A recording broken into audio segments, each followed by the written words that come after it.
We've all seen the movie The Matrix. It was interesting and fun on the big screen of the TV, but has it become a bit too real in your own life? Are you seeing glitches in the Matrix and trying to figure out what's happening? Have you been told that you've been tricked and that you need to fight against what they've done to you? The deception. Whether you're just beginning to notice, or if you've been searching for a more peaceful and congruent way to live without battling them, you're in the right place. I'm Ken, and I'll be joined by Eliza and Rena Stella. Let's explore together on the Liberty Ark. Welcome back to the Liberty Ark Podcast. We are on episode number 19, reviewing a book called The Great International Heist by Rebecca and Jonathan Rodrigues. I'm Ken, and I'm here with Eliza and Rena Stella. I'm going to let you guys decide what to say. You can point at each other. Hey, how's it going, everybody? Hello, Rena, Stella, and Ken, and everyone. Glad you guys made it. Good to be here. Yeah. It is 19. Wow. Yeah, that's a lot, isn't it? And we're talking tonight about the world empire of slavery and bondage. That should be interesting, huh? So, as usual, we're going to have Eliza read through a brief section of the book, and then we'll come back and we'll talk about it. Episode 19, The World Empire of Slavery and Bondage. None are more hopelessly enslaved than those who falsely believe they are free. Johann Wolfgang von Goethe.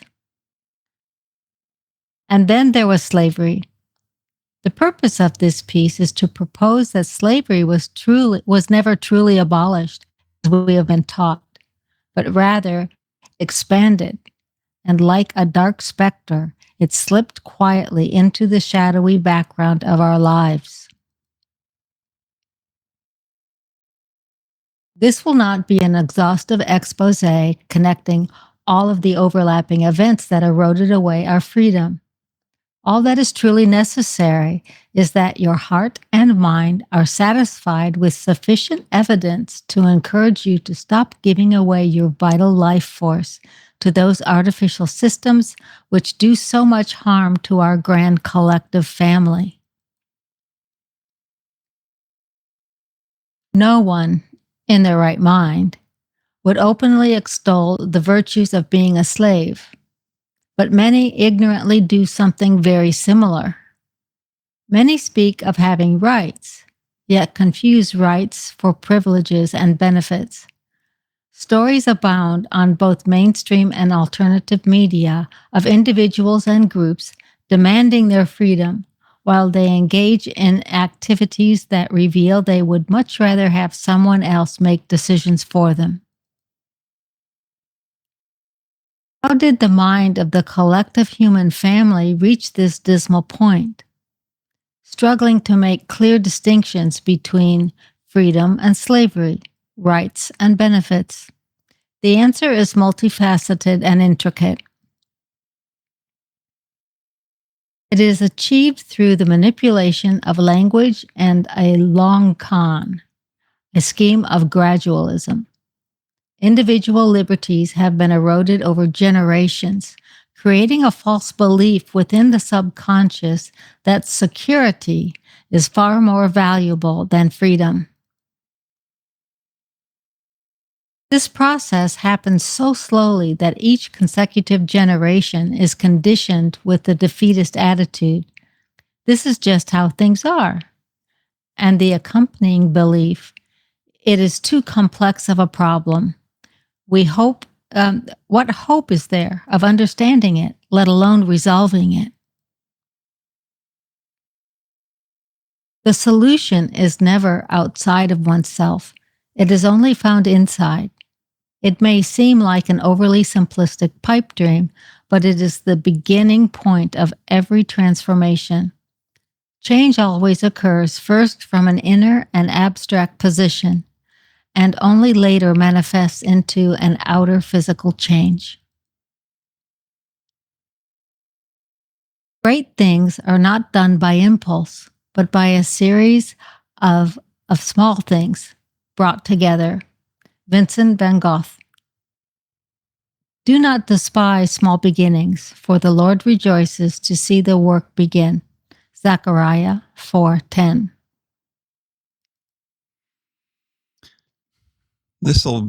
Thanks, Eliza, by the way. This should be an interesting conversation tonight, and I think it's one that not everybody will agree with us on. There's different angles that this can be looked at in different situations. Raina, Stella, you look like you had something to say there. No, just in general, I was going to say, who wants freedom and who believes we have freedom, right? That was really just the start of it, is just, I think we all do. And the majority of us may think we do.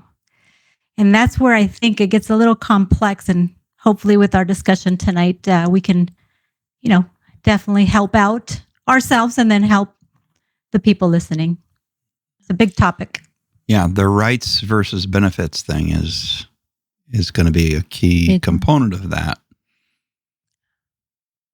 And this first phrase here, that none are more hopelessly enslaved than those who falsely believe they are free. I was speaking with a good friend this morning, and we discussed a bit of this. And he brought up the other adage that we've heard, which is a truism. It is easier to convince someone. What is it? It's easier to fool someone than to convince someone that they have been fooled. Mm-hmm. That's the problem here in a nutshell. So trying to tell someone they've all been fooled, the system easily fools them, and it's set up to do so. What's your thoughts about what goes into that psychologically as to why that? I mean, it's a very true statement, and I see it all the time. But what's your thoughts on what causes that? I think it's the gradualism. But if someone's been fooled, I think they have a vested psychological interest in being and not being wrong. I'm saying not necessarily they have to be right. It's something that it's painful to say, I've been wrong, and especially if there are consequences attached to that being wrong, and you've committed yourself, your family, etc.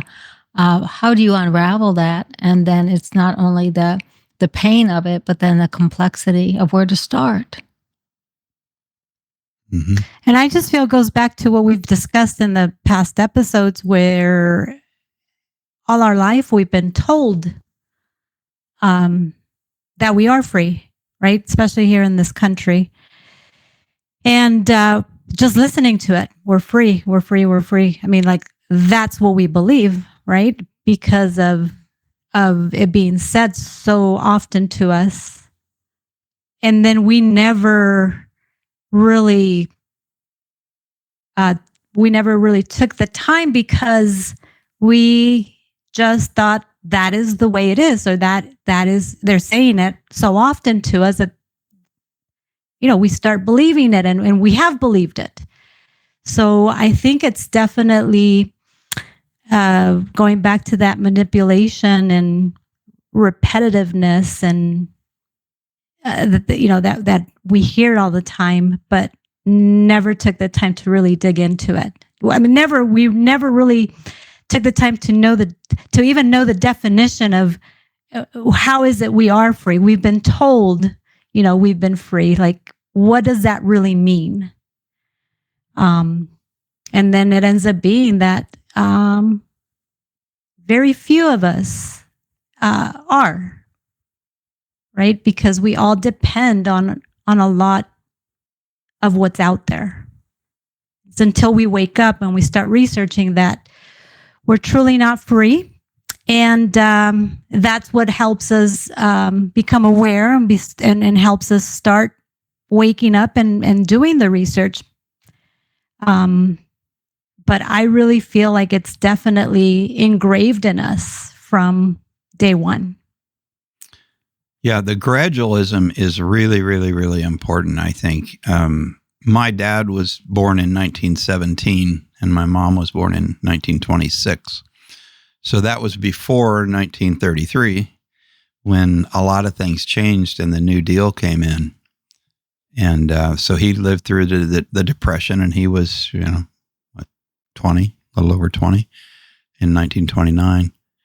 And he had some interesting feedback on that. Well, I guess he was only 11 or 12 in 1929, but he lived through that experience and lived on a farm. So they were able to handle it pretty well. Most of the time, the farmers were able to handle things back then. But there was no Social Security. There was no 401k. There basically weren't a lot of corporate jobs, that kind of thing. So it was a completely different world. And some people would see it much better now, and some people would see it much worse now. It just depends on your perspective in it. Because the whole New Deal thing created a safety net that wasn't there before, but that safety net comes along with another side. There's two sides to every coin, and it's never all positive. There's got to be negative along with the positive. So the question is, how do you weigh those out for yourself?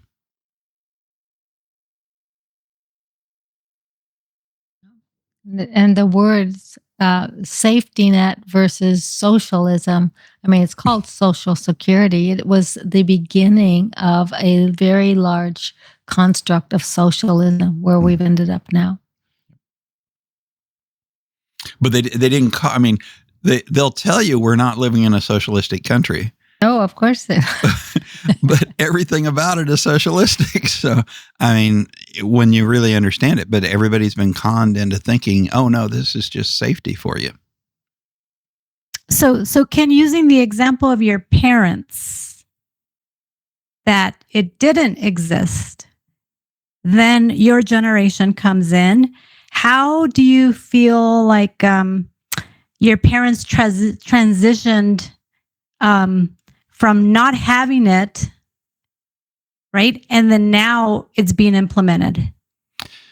My dad especially was very aware that it was socialism coming into our country. And there was no question in his mind that he understood it. He felt like he couldn't do anything about it. So he was irritated by it, but he fell in and did what he needed to do based on the new system.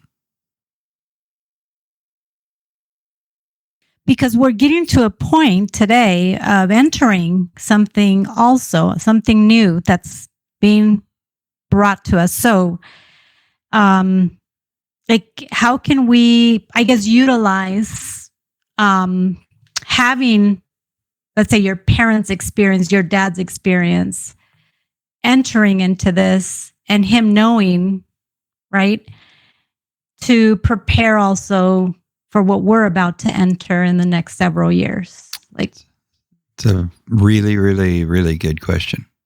And I'm hoping that a lot of people that listen to us are aware that we are going through a change. I think most people that are watching and listening and that would be listening to us probably are aware of it.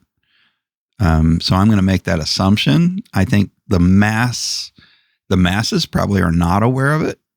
That would be my assumption, but they're not going to be listening to us anyway. So I'm coming from the standpoint of folks are aware that there's a big, what's being called a reset coming, and this has to happen every 80 years or so is about what tends to run. And it's not a new thing. It's happened over and over and over, and it's time. Because when they set up the system in 1913 for the Fed, it was set up to fail. So it's got to run its course and burn itself out. And that's what we're seeing today with inflation. Your dollar from 1913 is worth 3 cents now or less. It's got to be less now because last time I checked, it was 3 cents. So that can't go on forever. right? They've been able to push it a lot further than I thought the system could handle it, by all means. But it's got to collapse at some point, which means something new has to be the replacement. And I think we need to prepare to be, number one, to withstand the breakdown and to survive it.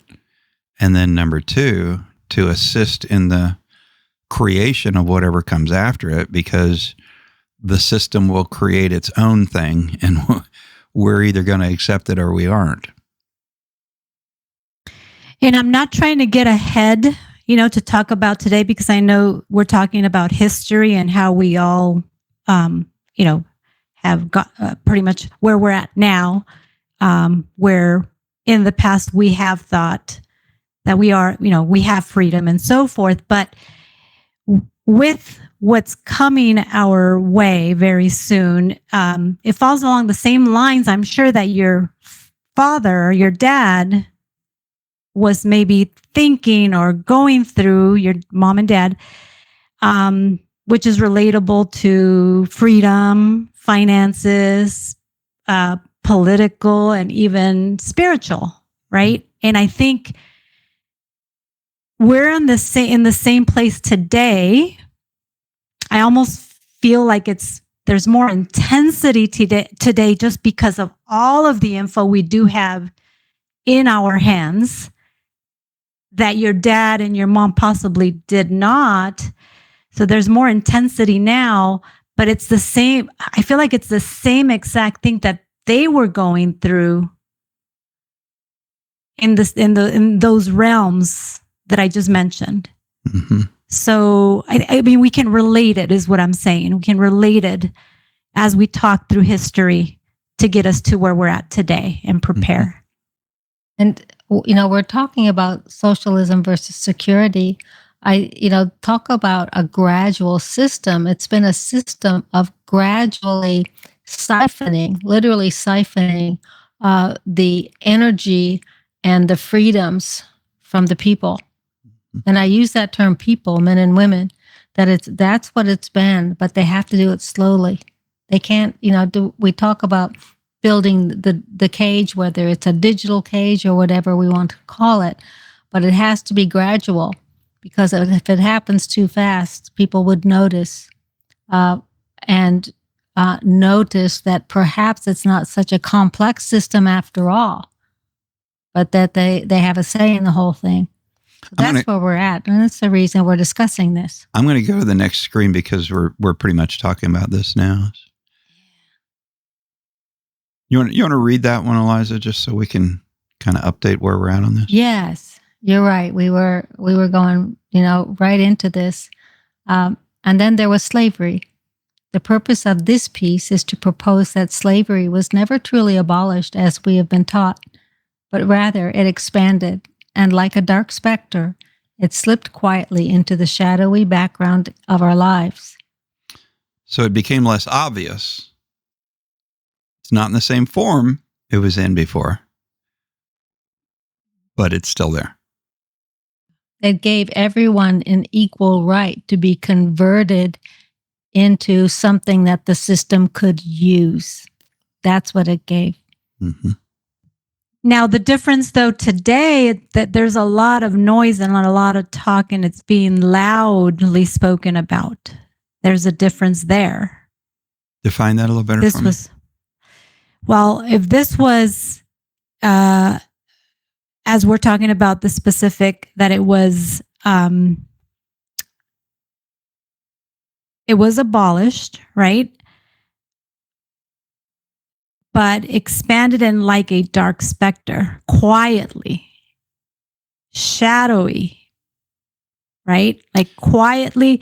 What I'm saying today, I find that it's the complete opposite, because there's a lot of talk of the reset and there's a lot of noise.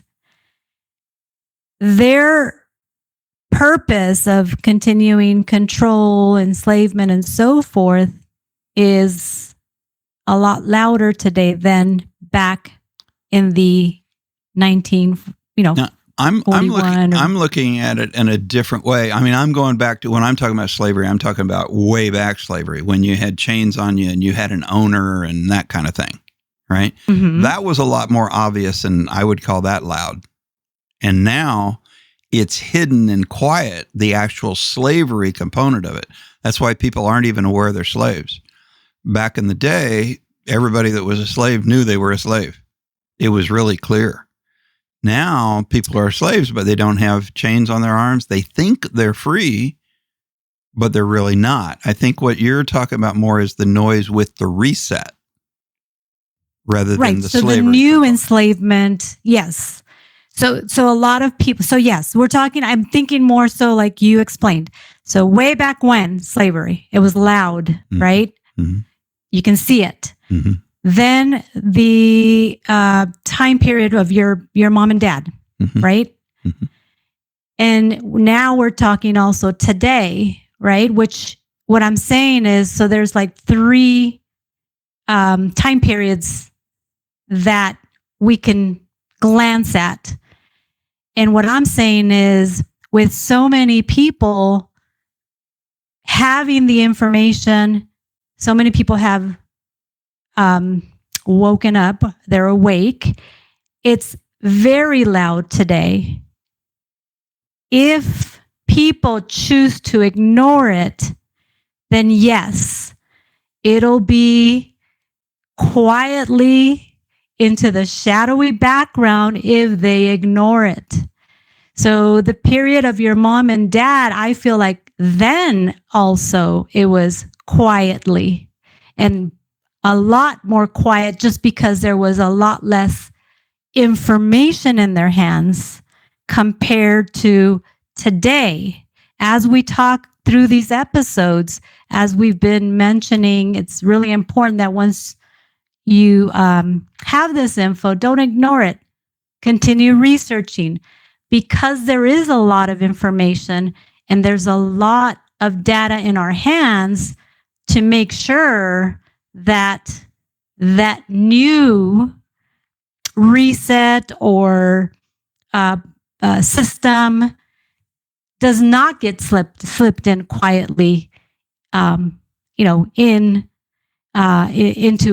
our life to continue that enslavement. So I think those 3 periods is a very good example of how we can distinguish the loudness way back when, the loudness today, and how quietly it was slipped in during the generation of your parents. Mm-hmm. Is how I'm seeing it. Eliza, you want to say something? No, I think that's I think there's a valid point in there, that obvious to gradual until the point it becomes obvious, and therefore the complexity of what it took to get there and undo it now is in our hands to make a choice to dial it back for each one of us individually. I think, I think that's the slowly boiling pot, right? Yeah, I think the key is that, like, when my dad was young, most everybody lived on farms. I mean, there were cities, but it wasn't like now from that perspective. And you didn't have access to the internet and international information right at your fingertips. You just lived your life for the most part. So the government could change things on you, and you really didn't find out about it until a year later, and when they would start wars and different things like that, you didn't have the ability really to connect with people who might help you understand that these were planned things to create an effect with the people of acceptance. You just feel the new things coming on, right? But they're telling you that these things are needed because of this situation that we're in. And if you don't have other people to talk to that might question that, it's pretty easy to sneak all that through, and you go, oh, well, it's needed, just like the income tax was supposed to be temporary, just like everything is supposed to be temporary, but once the government implements it, they never undo it. So you have to see that enough times to begin to recognize. And most people, just like most people, they'll tell you they got 20 years of experience doing something, but if you really get down to it, they have the same year of experience rolled over 20 times. They haven't really learned from their experiences. And that's the way most humans are. And now what's interesting is the people that, I mean, people come down on two sides. They're either just accepting of everything they're told or they question everything. Now, when my dad was young, those two groups still existed, right? But the people that did the questioning really couldn't do much about it. There was not a communication network or anything like that where they could actually make a big difference. Nowadays, that's different. Now, there's still the two sides. There's a group that's just going to accept everything the government tells them, and all this is good for you, and we're keeping you safe and so forth. And, ooh, the boogeyman's over there. It's going to get you if we don't do this stuff for you. But now the other group that goes, yeah, right, has an ability to communicate and to validate or invalidate things without just believing everything the government or the media tells you. It gets messy because you get told all kinds of things from all different directions, and there's nothing that you can just believe. You have to question everything that you hear. But I think that's probably a good thing, not a bad thing. Agreed.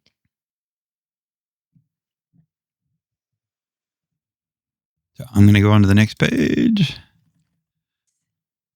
Eliza, you want to hit this? It kind of helps to have you read it each time, I think. Yeah, I agree. This will not be an exhaustive expose connecting all of the overlapping events that eroded away our freedom. All that is truly necessary is that your heart and mind are satisfied with sufficient evidence to encourage you to stop giving away your vital life force to those artificial systems which do so much harm to our grand collective family. And I think that speaks to what you were just saying, Ken, that this process, way back when we could consider it and feel it in our spirit, but we did not have a way to get together with anyone who is like-minded to actually discuss, like, this doesn't feel so right, because the system, the propaganda of the day, ostracized anyone who might raise even an internal flag and silence them. Now that's really hard to do. So this is saying we don't... This is all good now. Yeah. So this is basically saying we're not trying to explain it all with every little detail or anything, but the people that feel it. All we're doing is exposing it a little bit, but most of the folks that come to us, they already know it inside. They just need a little definition as to what's going on, a little clarity. But there's certain people, and a large portion of people, that don't feel it. So we're just talking to the ones that do. Perfect. Exactly. No one in their right mind would openly extol the virtues of being a slave, but many ignorantly do something very similar. Many speak of having rights, yet confuse rights for privileges and benefits. Stories abound on both mainstream and alternative media of individuals and groups demanding their freedom while they engage in activities that reveal they would much rather have someone else make the decisions for them. Well, that's a big one, isn't it? I think there's a lot there, because many of us, as I said at the beginning, is we all want freedom, and again, we all thought we had freedom. So, what do you guys think requires us to do? Because we are confused. We're screaming we want freedom, yet we love we love to have, let's say, that W-2 9-to-5 job, or some benefit that is provided to us, the health care. So what do you think requires us to really understand, how we attain freedom, or what is freedom to us? Yeah, I mean, everything has two sides to it. Everything has positive and negative to it. And there's real strong positives with freedom, and there's also responsibility that comes with it. And not everybody's willing to take on the responsibility. Everybody wants the freedom, but they don't necessarily want the cost of freedom.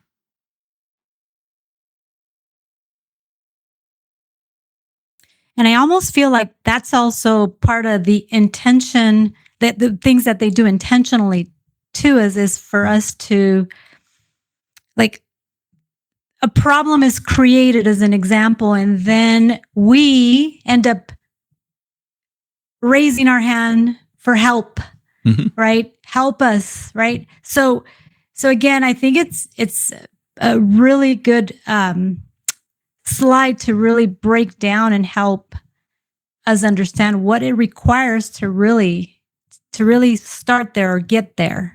Let's go. I think that's where there's a lot of confusion there. Yeah, let's go to that last section. So we're talking about people who are claiming to have rights, but demonstrating that they want somebody else to make their decisions. So any examples of that you can think of people demonstrating that they want somebody else to take care of them or to make decisions for them, but they're running around screaming they want to be free and have rights. And do you think, before we give the examples, maybe even the difference between rights and privilege? Because I think there's confusion there too. Yeah, and I think that's what this is describing, that, people are saying they want rights, but they don't really know exactly what that means. And so they confuse it with privileges. And that's and just to be clear though, right, Ken? Mm-hmm. Privileges can be given to us, but also taken away. Mm-hmm. And the difference between that and a right is a right cannot be taken away. Mm-hmm. Am I correct in breaking that down there? The Constitution, the Bill of Rights was pretty doggone clear about that. But those rights are very limited, they're very specific, and they're God-given. So the government is supposed to protect those rights, not give you those rights, because those rights are yours. The government's job is supposed to be to protect those rights. But when the government starts protecting you, they tend to create situations in which they take your rights away and give you protections. And people fall for that. That's a great thing to bring up, because it's okay. If someone's ever watched an old vampire movie, a vampire cannot enter your house unless you invite them in. Okay.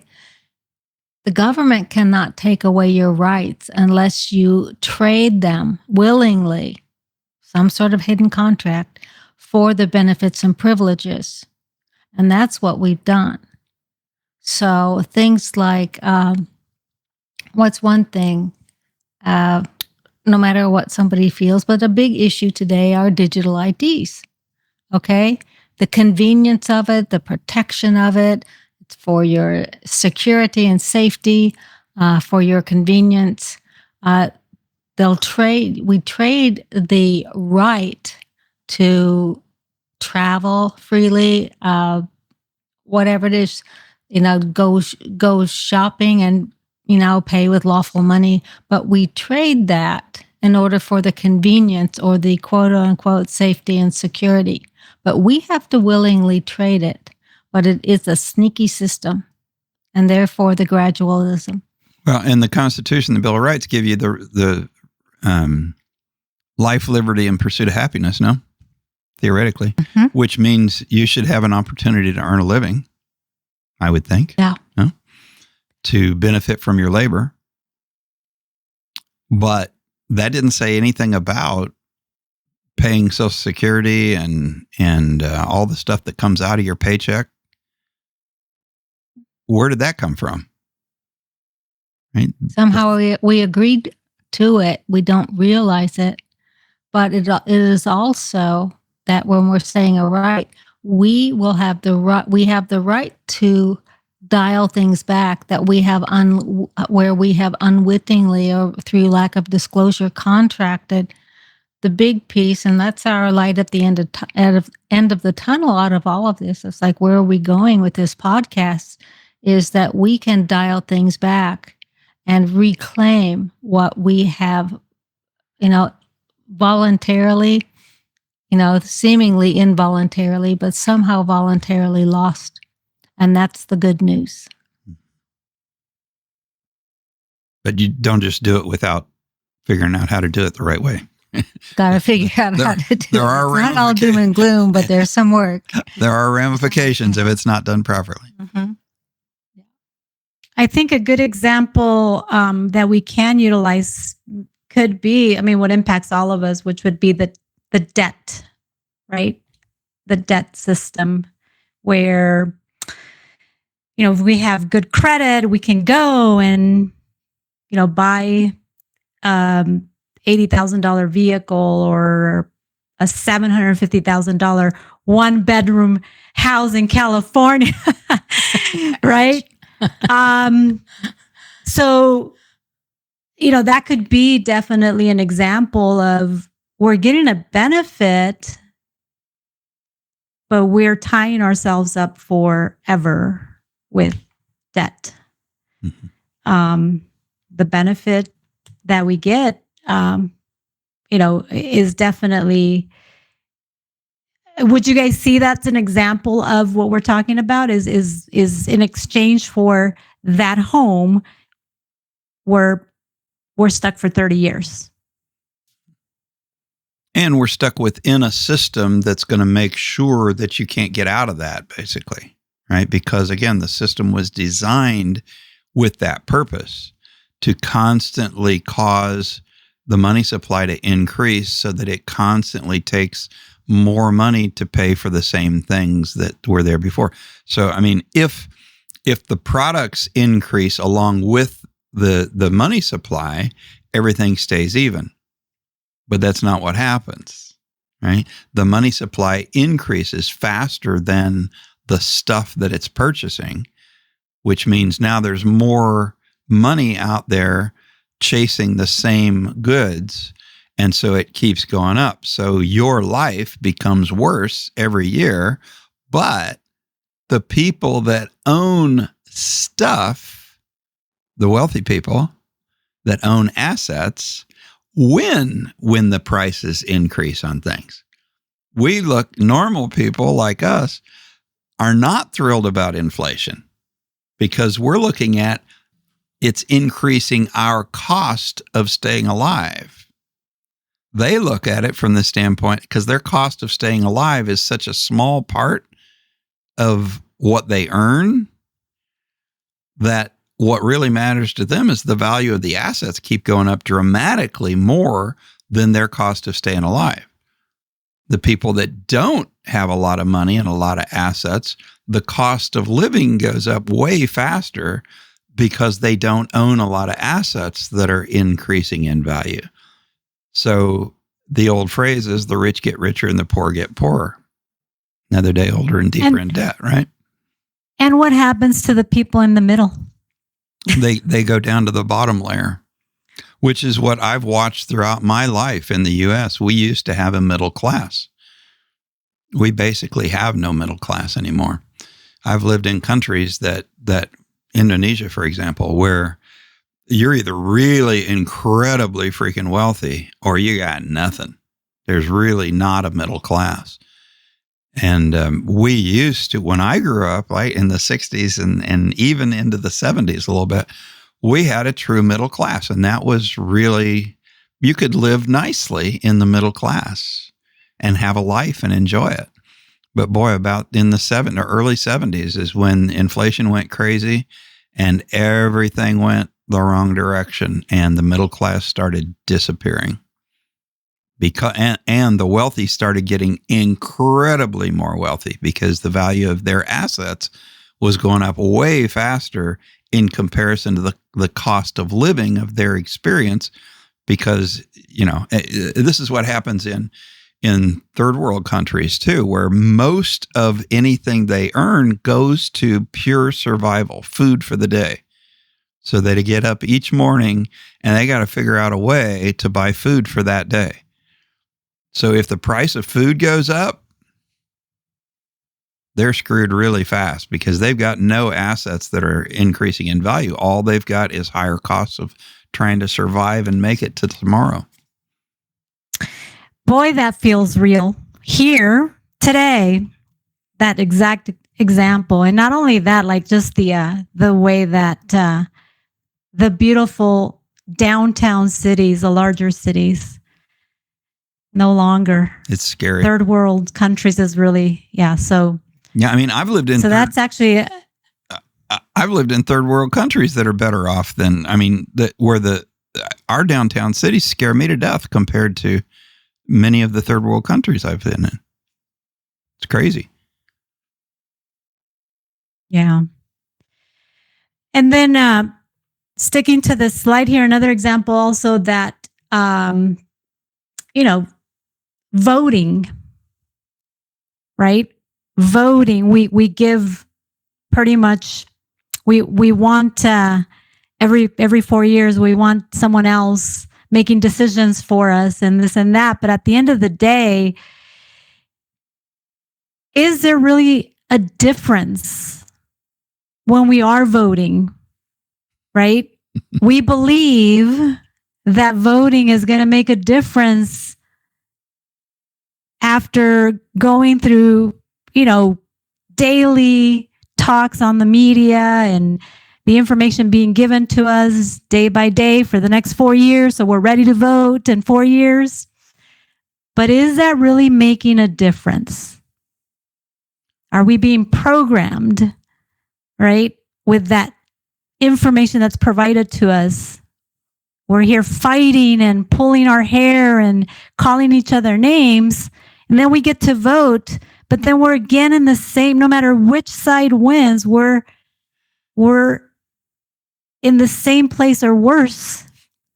So that's also another example of us, sitting here and thinking that our vote is going to make a difference. Yeah, well, they keep hope alive, just like WWF wrestling, right? They present you a big story on TV as if this guy's going to fight for you.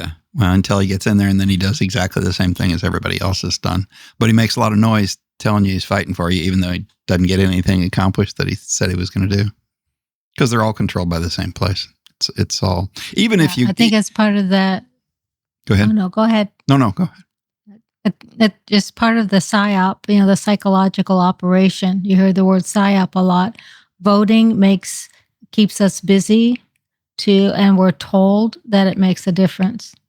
Okay, I've not seen evidence of that, but it's a psychological piece to not only keep, have an excuse to keep us divided in a one system, basically one-sided system, but we're supposedly having a voice and making a difference, whether we do or not. It keeps us busy, but you work that up to the more obvious piece of continually keeping us at war. Now, there's something deeper than that of what the system can do if we are at war, but that it used to be, we used to be told, go fight for your freedom. We must fight for our freedom. Well, what freedom are we fighting for? We were just told, look, it's us versus them. If we don't make it look like we win or make it look like to you like we're winning, okay, it's the same thing, voting, going to war, etc., etc. But we never ask when we say this last sentence here, while we engage in activities that reveal they would much rather have someone else make the decisions for them. Okay? We never ask, what is the underlying decision process that I'm fighting for, that I'm voting for, etc.? We never ask. We were just told, look, we've got to go and pick. And I think that's why a lot of us have woken up to say, what are we picking? What are we choosing? And do we agree? Yeah. And the frustrating thing is that there's so much corruption in the system, and people can be torqued by both being, carrot and the stick, like we talked about before, by either being bought out or by being threatened. So even if, there's so much money that it takes for people to run for office, they have to be supported by people that are buying them out, or they can't even run for office. But so it's hard to imagine a truly honest person that's going to be working for the people could ever even get on the ticket, on the ballot. But if one did by chance manage to do that, in about 2 minutes, they would be either bought out, or if they refused the buyout, they would be threatened and their family would be threatened. So how are you going to find somebody that can withstand that? That would be a very, very, very rare person, because they can do some pretty good threats. Yeah. Which makes it a system not of the people's choice, but that everyone in essence is being appointed, no matter how we think we have the choice of selection. But they got to make you think you have a choice, right? So they got to show you the two sides of the coin and say, oh, you can have this one or this one. They're both going to do the same thing, but you can choose which one. And the crazy part is that once we pretty much vote for the person that we want making decisions on our behalf, are we not, the action we're taking of voting, right? Even though it's an illusion or whatever, the act of us picking that one person, isn't it us giving away our voice? Because there's certain things that they implement, but then you think about it and you're like, I wouldn't have voted that way, right? So you're giving away would it be your right to speak, or you're giving it away to them for them to make whatever decision they want to make, not what you would have chosen. Well, the whole purpose, the way our system was originally developed was a ground up kind of situation. In other words, there had to be some form of organization at the governmental and national level. I don't disagree with that. There has to be, but there were 19 specific things that the national government was set up to do.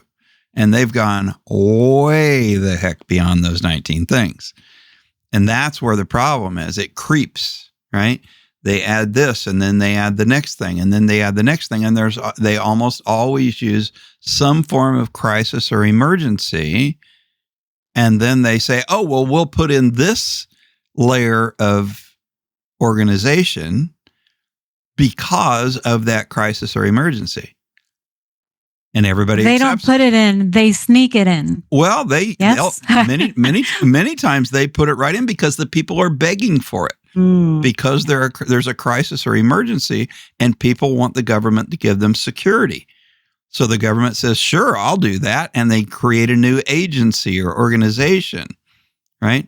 And now that's grown so much that all these agencies and organizations, which have nothing to do with the Constitution or real law, they have all these administrative rules that they set up and apply them as if they're law and fine you if you do something that's against them, right? But it's done with the concept that we're here to help you. So the EPA is a good example of that. For example, all these agencies that say, oh, well, your water would be poisoned if we don't come in and set up these rules. And there's some value to all those things, right? Yeah. There's a rational reason to think that's true, but then it becomes corrupt, because then the corporations that are doing the poisoning of everything control with money and lobbying the people that are in those organizations. So now we're paying all these organizations, and they're creating rules that create all kinds of red tape and expense for everything. But the corporations don't mind that, because they just pay them. They use that money to pay them off, right? So, and they build it into the price. If there's fines, they build it into the price of whatever they're selling, so then they can pay the fines and just keep going. But the little guy gets crushed, because the little guy gets all these rules and regulations they have to follow, but they don't have the ability to pay the fines and to buy off the governmental agency people. Does that make sense? So again, the rich get richer and the poor get poorer, and it's done based upon we're here to help you. And then it does exactly the opposite thing as what it was supposed to do. And I think we just have to remember that when they are here to help us, in exchange for what? Yep. I think we have to keep that in mind and really understand that concept of they're here to help us, but what are we giving away for them to help? Mm-hmm. And I think that is a big part, because I really feel like there's definitely a lot of people that need assistance in certain areas, right? But again, what is that individual giving up in order to receive it? Example would be like food stamps or health care or even retirement benefits. What are they giving away in order to receive those? And I think there is a lot of need in certain situations. And how was all that handled before the government decided to come in and help us out? Well, churches and organizations would help the community out.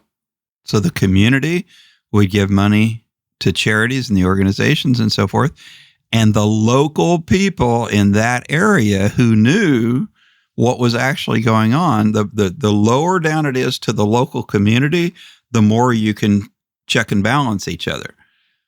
But when they bring it up to the organizations now, the 501c3s and all that, to where now the government begins to come in and control you, then the local situation is gone and it becomes a large thing. And then you get things like most of the charitable organizations where they're lucky if 10% of what they take in is actually used for what they're supposed to be doing. Mm. And it's all just going to big salaries to executives in these nonprofit organizations. It's got nothing to do with helping the people out other than just making that story look good so that people will contribute. So we begin to wonder how people that are on salary of like $125,000 can have mansions, or even when you talked about churches. So how is it pastors or people leading the church have mansions, and many mansions, not just one, while we're over here trying to make ends meet? You begin to wonder, right? I'm sure a lot of people do. I do.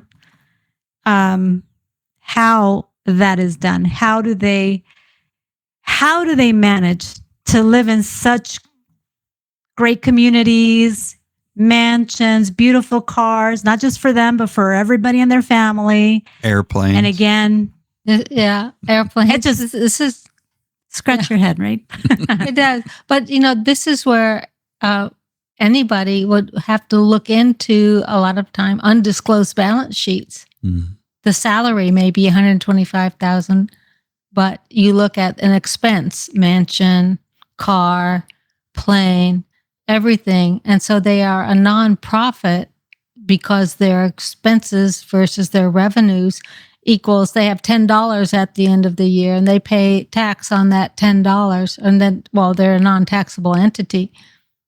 But, it's all written off as for the good of whatever that nonprofit is.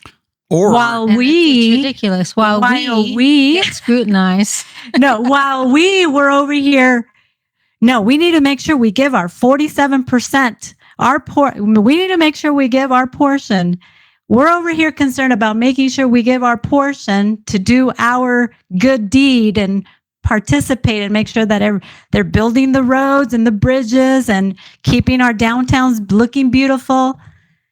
But while they're worried about making sure that their net profit is $10 or zero or negative or whatever the case is, it's just there's something unbalanced there. Makes you think. What's amazing to me is that, I mean, like people in Congress who walk into Congress with no money, and 3 years later they're worth millions on a salary of $200,000.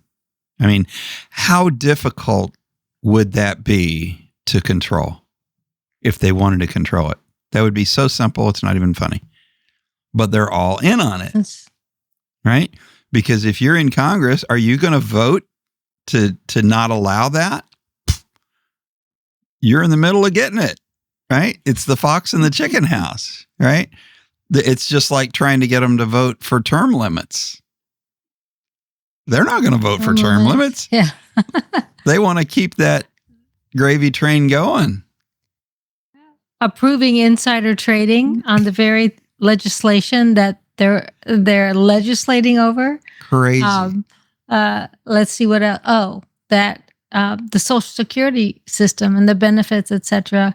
Congress has its own system. Mm-hmm. Those that are taking care of the Social Security system, they don't care if it goes broke. It doesn't, they have their own system that is fully funded. So, and we can go on and on. But this is a special privilege. Just even when it comes to the thing, some call it a jab, etc. Even how that the special exceptions on so many of these mandates that came down, exceptions were allowed for that special class. So you both bring this up as why the exceptions. This is what we're referring to when we say the elite, those that do not have to follow the same rules. Yep. And that's not where our country initiated. It came from normal people representing the normal people around them. And lots of representatives at the lower level so that there was power to represent those people and that those people were held accountable by their next door neighbors.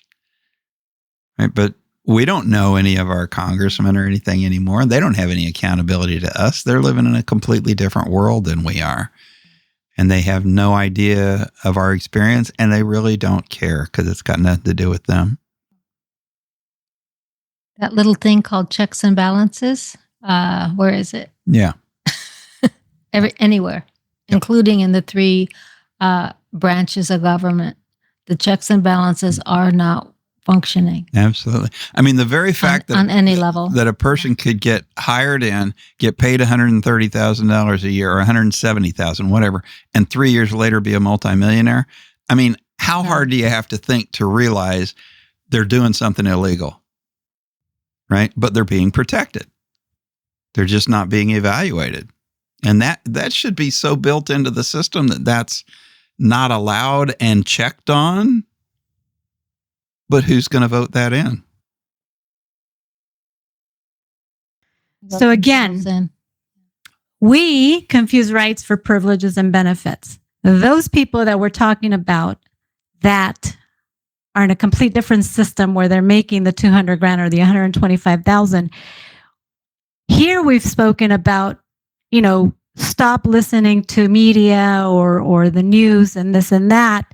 But one thing that I will say is those people making $125,000, $200,000, and then becoming millionaires 3 years later, start listening to what they are saying. Start listening to what they are saying through media. Listen and ask yourself, that is not common sense. That is not reality. There is no way what they are screaming about, what they are saying is simply to keep us doing what we are doing today, which is be against each other and fighting and keeping us busy, while as soon as they're done with that loud speech, behind the scenes, laughing at us, they're enjoying their life, they're receiving their hundreds of thousands of dollars in their bank. We just have to pay attention. Again, we say stop watching media, but for just that specific reason, just pay attention word for word what they say. Common sense will hit right away. Or just it'll await. Just flip between C-SPAN and WWF wrestling. You won't be able to tell the difference between them. The chair. Yeah, they're just drama show. Uh-huh. That's all it is. It's just pure entertainment, but they suck people into thinking it's real. And you watch it. I mean, it's so hilarious to watch the contradictions, right? Especially the guys that have been in there for 10 years or more. You look at what they were saying on a topic 10 years ago, and they were passionately adamant about this, and now they'll be passionately adamant about the exact opposite thing, depending on how it serves their purpose. You say it's hilarious. I say it's ridiculous what they spend their time on discussing. What they're talking affects us zero. They don't really look at the actual issues that are taking place that we can visually see when we walk outside our door. They should be talking about that. That's how they would show us that they care for us. What they're talking about is always things that really, like, they can spend 24/7 talking about it. If we don't hear it, it doesn't impact us because they're just placing things out there for us to take it, turn off the television, and then start arguing within ourselves. Mm-hmm. That's all it is. It doesn't hurt us. If they were to be talking about the real issues, right, that do impact us, to share that they do care for us. But none of that happens. Like, it's ridiculous to really listen to them. You get a headache from just listening to the same thing. Not only the speakers, the actual anchors that run the whatever it is, CNN, Fox. Listen to the anchors. They're entertainment shows. They're entertainment because they're no longer addressing real issues. Common sense issues. And as I look, and they're fighting with us instead of actually giving us the information we need to make proper decisions. As I look back at it years and years ago when I was a kid, that was all just, the news was just entertainment then too. It just wasn't as obvious. It wasn't real. We didn't realize. No, nobody. Yeah. Well, I can't say nobody realized it, but far less people recognized it at the time because there wasn't any way to evaluate it really, right? Now the internet has provided us a way to question things and a historical record of things, of lots of things that we can run around in our head and see the contradictions and so forth. It wasn't as obvious back in those days, but it was still the same thing was happening. And and this may be in subsequent slides, but all of this is adding up to once we continually hear all this double-sided or triple-sided noise, okay, it's enough to say, how do I discern? Okay, what is discernment? That we start taking a step to listen to our inner voice, that spirit. All of it, enough is enough. And that's what we're trying to address here is, when does anyone say enough's enough to step aside and seek an inner voice of how to go forward? And that's where it came to me several years ago, to seek something else other than the them. It was about me. And then I developed a friendship circle around that. Can I go to that back to the next slide now? Yes. Everybody okay? All right. Yes. There we go. Hmm. How did the mind of the collective human family reach this dismal point, struggling to make clear distinctions between freedom and slavery, rights and benefits? The answer is multifaceted and intricate.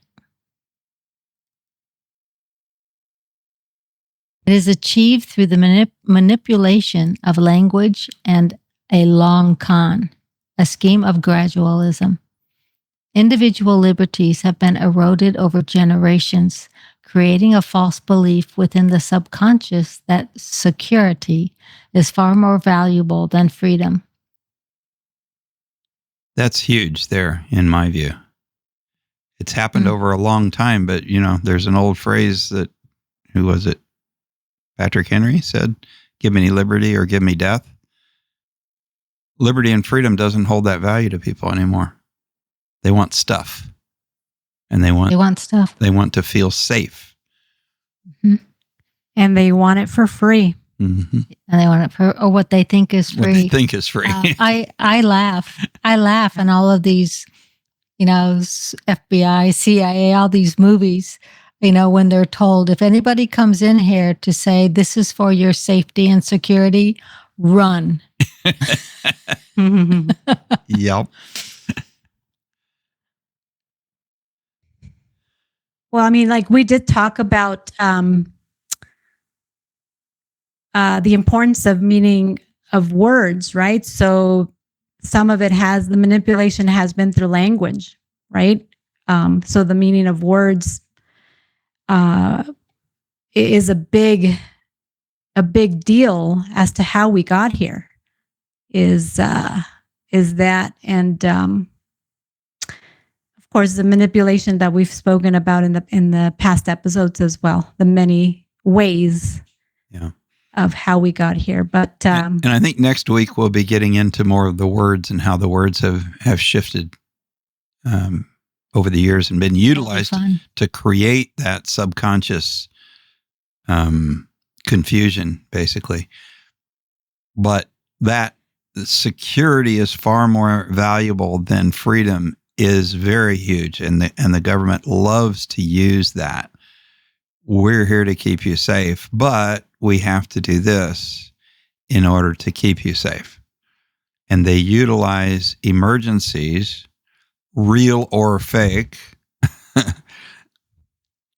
in order to create a state of mind where people are willing to give up freedoms in trade for what they think is security.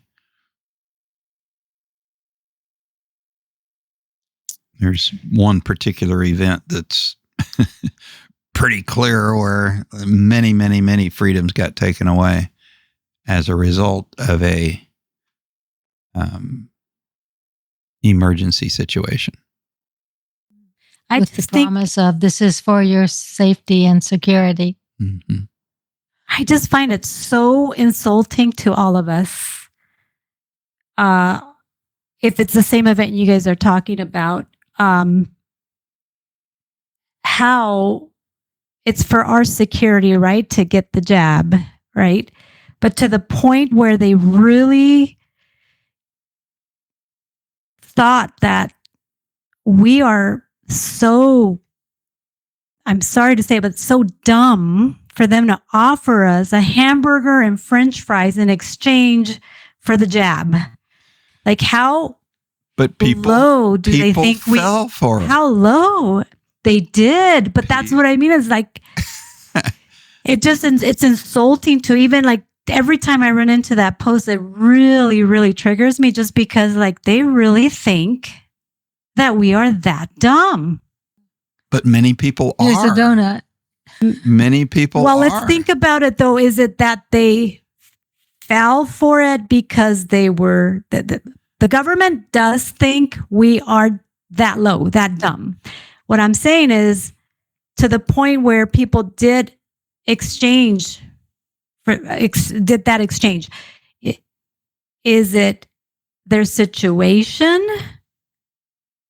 Like their situation, meaning like they're hurting so much that they would want to have that one meal in exchange for whatever it is that they put in their body. Well, they used many. That's what I'm saying. It's like, yeah, they used multiple psyops on that one in particular. I mean, they went at people from all different directions of safety and security, and then they really torqued it with the safety security of your family members, the people you love that are around you. The elderly. Yeah, so they really went The crazy. The greater good type of thing. Yeah, and that in the end, that's what was used to force people like out of jobs and to make a choice.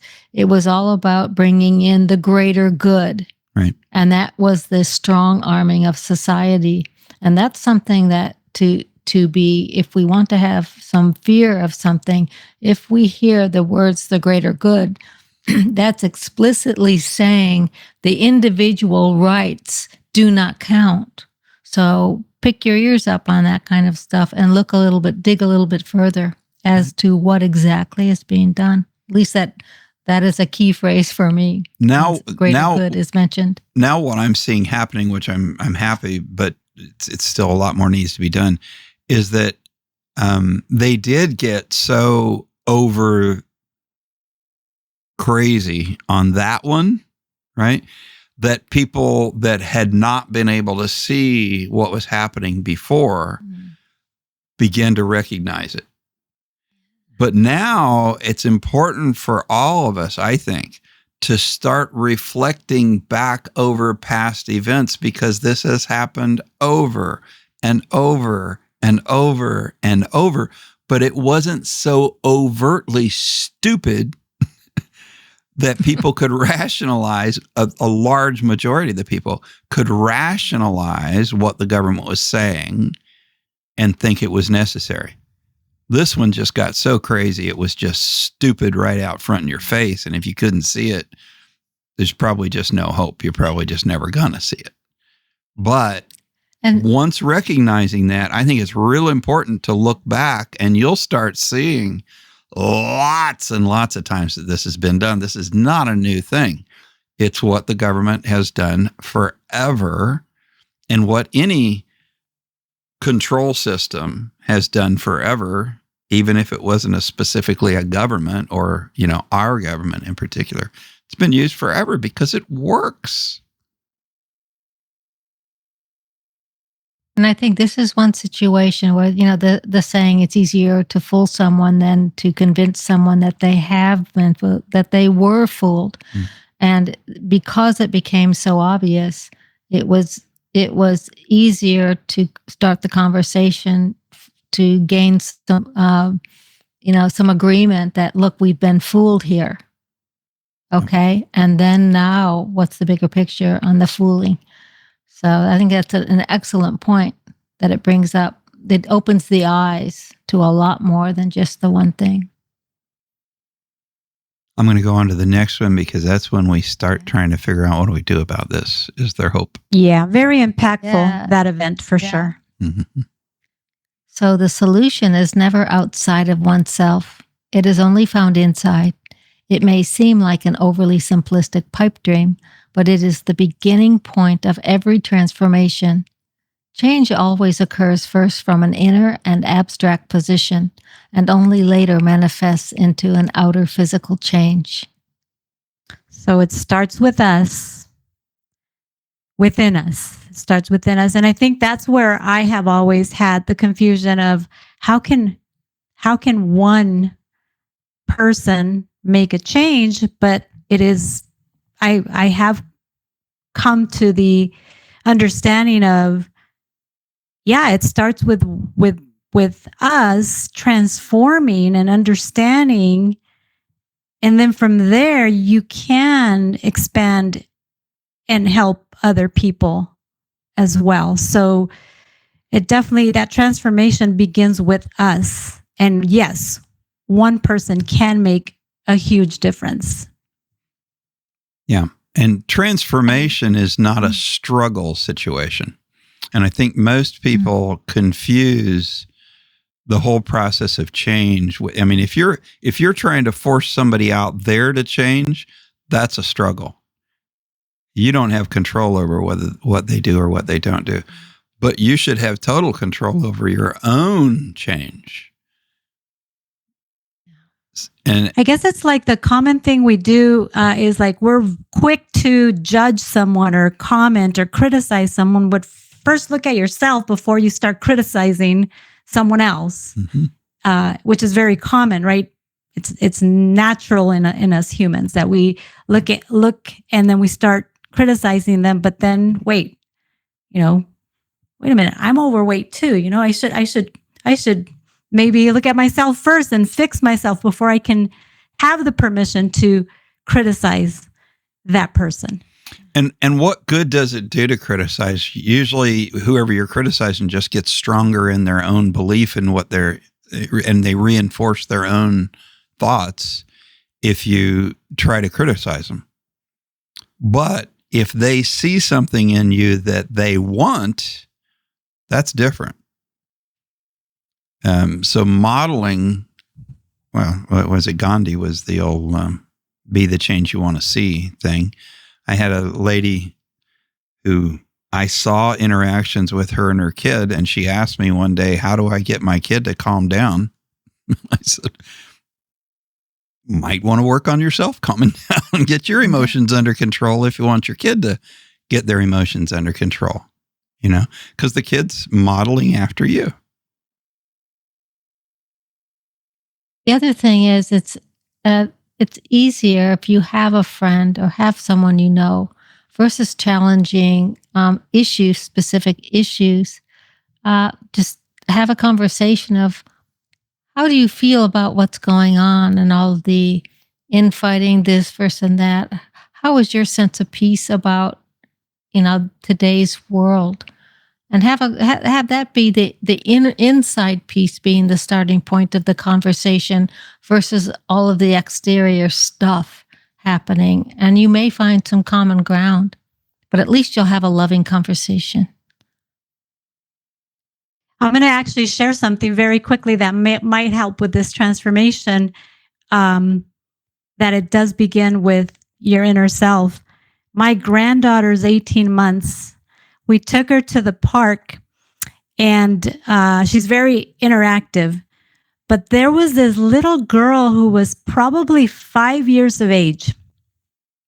And that little girl was running around the where the slide is and the swings, running around the park, running. And my husband and I, we were counting the time she ran, and she was only 4 to 5 years of age. And it was amazing that she probably ran like 9 to 10 laps. And it's a pretty small area. My granddaughter now, from observing that little girl, she now in the household, we're wondering, why does she continue to run around the house just like that little girl? She observed that little girl, and now she's doing it. She is transforming herself by seeing someone else do it. And that little girl didn't go to her and say, run around, right? Like me. My granddaughter, she just observed and then she applied it and now she's doing it. I think it's a great thing. It's exercise, right? Something very simple, but that is how we start with ourselves, and other people, if they find good in it, they will take it and apply it. Very simple example, but I love it. I love working out. I love exercise. So seeing my granddaughter do that, I'm like, awesome. That was beautiful. I'm glad she saw that little girl. But I think that's a good example of this specific side we're talking about, is transforming. And one person can make a big difference in helping others. That's such a cute lesson. But when I look at so much of what we've discussed today, I would say most people don't think that they have the right to challenge anything about the system. It's just like one of the things we read. It's just the way it is. It's just the way it always has been. And we've been indoctrinated to say, do not challenge, or you'll be in trouble. And what we'll find out is that, no, you're not in trouble, that it's okay to question. And it's okay to run around the house. And even if you are in trouble, Totally fine. who cares? Yeah, and even if you are, right? Exactly. But you do have the right to question, regardless of the consequence. Beyond that, I think we have the responsibility to question. Not just the right. We have the responsibility to. Exactly. Okay, let's finish her off with this. So, yeah. Great things are not done by impulse, but by a series of small things brought together. Vincent van Gogh. Do not despise small beginnings, for the Lord rejoices to see the work begin. Zechariah 4:10. Now, I think these can be applied, especially that first one, can be applied two different ways through what we talked about tonight. And that is that they took us through this process very slowly and gradually. They didn't start out with big bangs, but now we got big bangs happening, but it snuck up on us. Same thing can happen the other way around.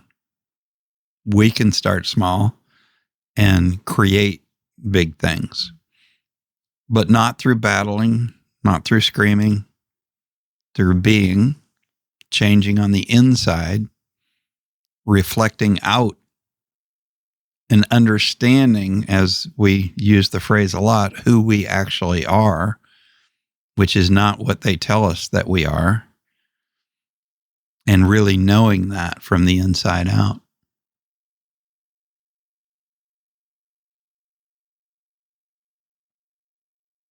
Beautiful conversation. Yeah, this was fun.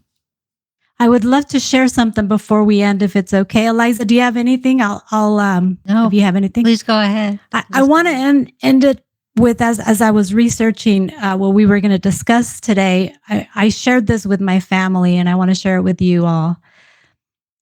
True freedom begins where permission ends. The moment one stops asking, am I allowed? And starts living, I am, the chains dissolve, not by rebellion, but by recognition of authority within. And I find that is empowerment. That's fabulous. If we understand that. Mm-hmm. Excellent. Thank you. Yeah, and that doesn't have to be aggressive in any way, shape, or form. In fact, it's generally shouldn't be. Yeah, it's much more effective when it's not aggressive. Yeah. Right. Yeah, aggression just creates reaction. Mm-hmm. I agree. Okie doke. Yes. I think it's been wonderful. Yeah, this was a fun one. So I'm going to close her out for now, and unless anybody has any last words, all good? Thank you. It's been a wonderful to spend time up to episode 19 now. Thank you both. Much love. Likewise. Have a good night, guys. Take care. The views expressed in this Liberty Ark podcast are for informational and educational purposes only. They do not constitute legal or tax advice, and they may not reflect the official positions of anyone at all, really. We want to express our appreciation to the authors of the unpublished manuscript titled The Great International Heist, on which the Liberty Ark podcast is based. Rebecca and Jonathan Rodrigues, the authors, provide courses that go into much greater depth and are available at libertyarkpodcast.com/White Rabbit.